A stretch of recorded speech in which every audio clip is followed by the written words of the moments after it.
Je suis assez confiant parce que j'en parlais, j'ai trouvé ça assez creux, assez vide. Il n'y a pas vraiment de... On est dans quelque chose de... D'ailleurs, même si c'est bien joué, il y a eu une citation bantou à la fin. J'ai trouvé ça plutôt sympathique. Donc la référence avec mes origines. Bon, écoutez, c'est le jeu, je crois. Manuel Valls, à l'époque, s'était engagé à tout un tas de choses. Bon, là, on verra. Moi, je suis plutôt confiant. Et je pense que tant qu'on n'a pas entendu Maître de Stefano, Maître Mirabeau, Isabelle Coutempère et Maître Mbala, eh bien, on peut difficilement avoir des conclusions. Non, je pense vraiment, j'ai trouvé ça très creux. Je trouve que ça manque quand même de travail. Alors évidemment, j'ai entendu beaucoup de mensonges.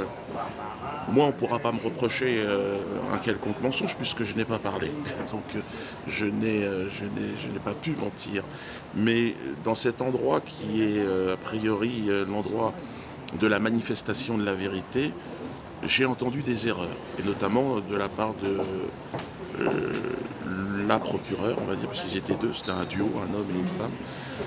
Elle a reconnu beaucoup d'erreurs. Elle a dit oui, j'ai fait une erreur. J'ai dit que votre frère c'était pas. Oui, j'ai fait une erreur. Oui, on a fait des erreurs. Oui, on a fait. Il y a eu beaucoup d'erreurs et beaucoup de mensonges.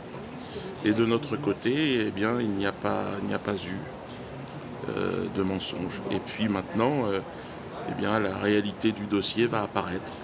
Sur chaque point qui ont été énoncés, eh bien, une réponse va arriver là, dans cet après-midi. Et je ne doute pas une seconde, parce que le climat général semble apaisé par rapport à il y a quelques années, eh bien que la juge et ses assesseurs soient sensibles évidemment à ces arguments qui sont absolument imparables. Là, on n'est plus dans les hypothèses, dans les doutes, je suis, au moment où je vous parle, évidemment innocent. Et puis, eh bien, l'innocence, elle va arriver, elle va être criante de vérité. Alors là, c'est une procédure qui a ses racines dans une période qui était compliquée. Il faut être malhonnête, il faut être menteur pour nier qu'à un moment donné, d'ailleurs ils l'ont reconnu, il y a eu une pression politique extraordinaire autour de moi, de l'artiste Dieudonné, de mon activité. C'est quelque chose qui n'avait jamais existé en France. Et c'est quelque chose qui a marqué, en tout cas, le quinquennat Hollande et notamment le quinquennat, enfin il est resté que 4 ans, de Premier ministre de Manuel Valls. Il faut être malhonnête pour nier que Manuel Valls ne s'est pas intéressé à moi, ne s'est pas focalisé sur ma personne. Alors je vous parlerai simplement en 2 mots, quoi. Il y a eu cette directive auprès des préfets et des maires, et puis qu'il a lancée en fin 2013. Et puis enfin, il y a eu cette décision du Conseil d'État du 9 janvier 2014, l'ordonnance Dieudonné, qui porte mon nom, hein, et qui a d'ailleurs été inversée 1 an plus tard, hein, par un autre jugement du Conseil d'État, mais qui était une première dans l'histoire. D'ailleurs, la plupart des juristes, je ne suis pas juriste, ont commenté cette décision qui est absolument hallucinante.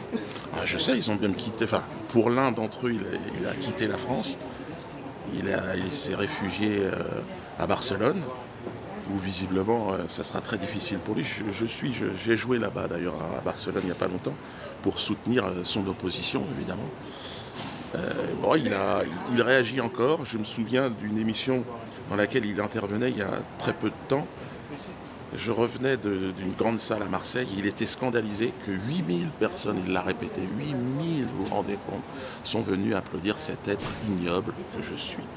Il disait qu'il fallait me débusquer, Et plus finalement il y a des gesticulations, plus vous nous tendez les micros finalement, plus cette France qui vient rire à mes spectacles, eh bien, se mobilise, parce que la liberté d'expression et la liberté de rire, c'est quelque chose de fondamental. Aujourd'hui, on est très peu nombreux à faire rire une grande partie des Français, et quelques-uns. Et on me reproche pas de plagiat chez moi, on me reproche d'être... La fraude fiscale. Là, aujourd'hui, Oui, c'est la fraude c'est pas fiscale. l'objet, c'est pour ça qu'on est parti un peu loin de l'objet du Ouais, mais procès. je crois que la question, c'était est-ce que je suis encore victime de pression? Oui, procédure. Ben, écoutez, puisque j'aurais eu normalement un cadeau fiscal de près de 200 000 euros, ça aussi, l'avocat l'a dit. Je vais le laisser parler. Vous lui parlerez. Je pense qu'à l'issue de sa plaidoirie, il sera ouvert à la discussion. Là, il reste concentré.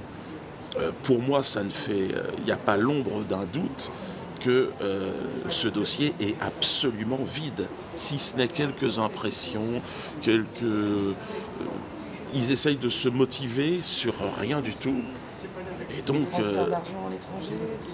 oui, mais déclarés, tout ça, ce sont des dons déclarés, j'ai payé dessus.